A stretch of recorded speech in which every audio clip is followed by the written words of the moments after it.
Crude oil markers and refinery products. Sulphur की मिकदार जो है 0.42 से 1% हो तो इसको स्वीट क्रूड ऑयल कहते हैं। अगर 1 से ज़्यादा हो तो इसको एसिडिक या ज़ौर ऑयल कहते हैं, क्रूड कहते हैं। क्रूड इसलिए है कि जैसे ज़मीन से निकला उसमें कोई तब्दीली नहीं लाई गई। इसमें जो है अगर 0.5 से लेस गंधक की मिकदार सल्फ़र की हो तो उसको स्वीट कहते हैं। और चीज़ें हाइड्रोजन सल्फ़ाइड और कार्बन डाइऑक्साइड भी थोड़ा सा इसमें पाया जाता है। थोड़ी मिकदार सल्फ़र की वजह से इसका टेस्ट स्वीट और प्लेजेंट स्मेल है बनिस्बत एसिडिक जहाँ पे सल्फ़र की मिकदार ज़्यादा है। Why light sweet crude oil is used most of the time, क्योंकि इसमें केमिकल फ्रैक्शन चीज़ों की ज़्यादा हिस्से है और उनको डायरेक्टली पेट्रोल, नफ्ता, मिट्टी का तेल, केरोसिन और दूसरी चीज़ों में हासिल कर सकते हैं। दूसरी जो चीज़ें हैं क्लासिफिकेशन के लिए, एक क्रूड ऑयल की विस्कोसिटी पैरामीटर है, तो वो बताता है कि जब उसको फ़्लो करने दें तो वो तेज़ी से फ़्लो करता है मुकाबले के दूसरे में ऑयल से या स्लो। अमेरिकन पेट्रोलियम इंस्टीट्यूट ने एक और इंडिकेटर डिफ़ाइन किया है जिसको ग्रेविटी डिग्री कहते हैं। वो बताता है कि क्रूड ऑयल जो है जो हम देख रहे हैं वो पानी के ऊपर तैरता है या डूब जाता है। तो बाकी जो है पानी भी होता है क्रूड ऑयल में। क्रूड ऑयल की किस्में कौन सी हैं, टाइप्स। ब्रेंट क्रूड ऑयल जो है वो जो है सी फ्लोर जो है जो उसके नीचे से एक्सट्रैक्ट किया जाता है। ये बताता है कि वो फ्लोट करेगा या सिंक करेगा पानी पे। ये उसकी विस्कोसिटी है 50 डिग्री के ऊपर। West Texas intermediate crude oil जो है VTI कहते हैं। तो ये भी स्वीट लाइट स्वीट में आता है और इसकी जो है USA में दूसरों के मुकाबले ऑयल की दूसरों में मुकाबला और प्राइस के लिए एक रेफरेंस गिना जाता है। और ये जो है ड्राई लैंड से निकलता है, इसका समुंदर से कोई ताल्लुक नहीं। दुबई क्रूड फाते जो है ये मीडियम ऑयल है। इसमें सल्फ़र जो है 2% बाई वेट होता है। और जब एशिया में ऑयल्स एक्सपोर्ट होते हैं तो इसको रेफरेंस के तौर पे कीमत मुकर्रर करने के लिए इस्तेमाल करते हैं। रशिया का जो आरल ऑयल है उसमें सल्फ़र 1.35% बाई वेट है। और उसकी प्रोडक्ट्स जो हैं बाई वेट परसेंट जो है गैस जो है पेट्रोल जो है 25.87% है और नफ्ता 10.13% है और बाकी बहुत प्रोडक्ट्स हैं।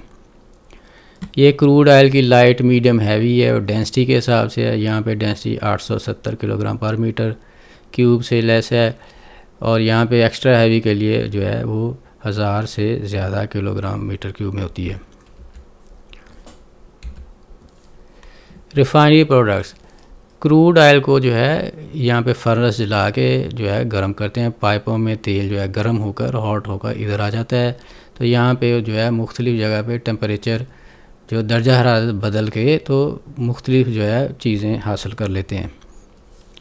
Refinery products from crude oil. तो जो ख़ाम तेल है वो जो है 2019 में तमाम दुनिया की रिफाइनरियों में 4281 मिलियन टन जो है सप्लाई हुआ और उन्होंने जो है प्रोडक्ट्स जो हैं 4159 मिलियन टन बनाई। पेट्रोल जो है कार, मोटरसाइकिल और डिवाइसेस में इस्तेमाल होता है, उसको गैसोलीन कहते हैं, वो 24% हुआ। एविएशन फ्यूल ऑयल जो है ये 8.1% जो है पूरी का हिस्सा है। और फिर मिडल डिस्टिलेट जो हैं वो 33.7% हैं इसका। फ्यूल ऑयल जो है 9.5% प्रोडक्ट का हिस्सा है। और अदर प्रोडक्ट्स में refinery gas, white spirit, lubricants और पैराफिन वैक्सेस और दूसरी चीज़ें।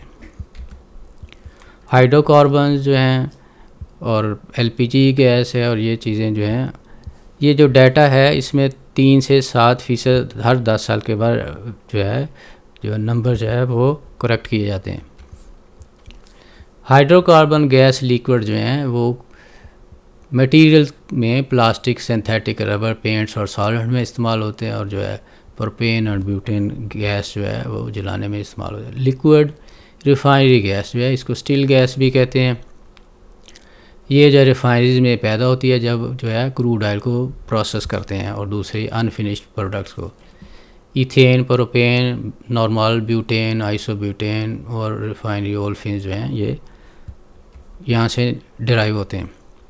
लिक्विड पेट्रोलियम गैस जो है, जब क्रूड ऑयल या नेचुरल गैस ज़मीन से निकाली जाती है तो वहाँ से भी निकलते हैं, और रिफाइनरी में जब क्रूड ऑयल की दूसरी चीज़ें बनाते हैं तो वहाँ से भी ये हासिल होती है।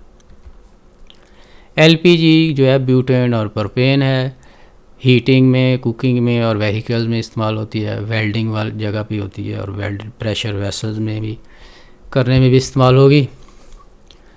गैसोलीन नाफ्ता है, फिर other include residual fuel, feed stocks, ये जो उनके इस्तेमाल हैं। लिक्विड नेचुरल गैस जो है वो नेचुरल गैस है, CH4 जो है, और उसमें कुछ चीज़ें मिक्स भी होंगी।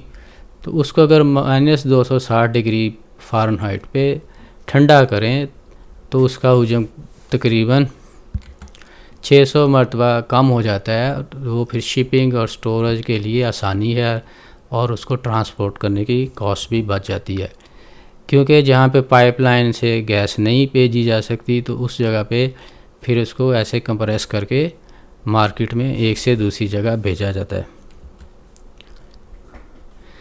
अब जो है टोटल एनर्जी इंपोर्ट्स जो है 3 लाख से 3.5 lakh ton of Russian oil जो है पर मंथ जो है इस ड्रूजबा पाइपलाइन से जर्मनी में इंपोर्ट हुआ, और 2,33,000 बैरल पर डे जो है ये PCK जो है रिफाइनरी को तकरीबन सप्लाई किया गया।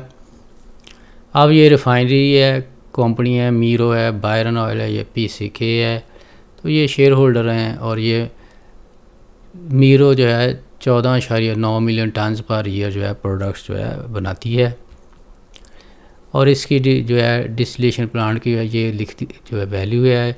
फॉर एग्जांपल जो है बेंजीन 4.3 है मिलियन टन में, डीजल जो है 10.8 है।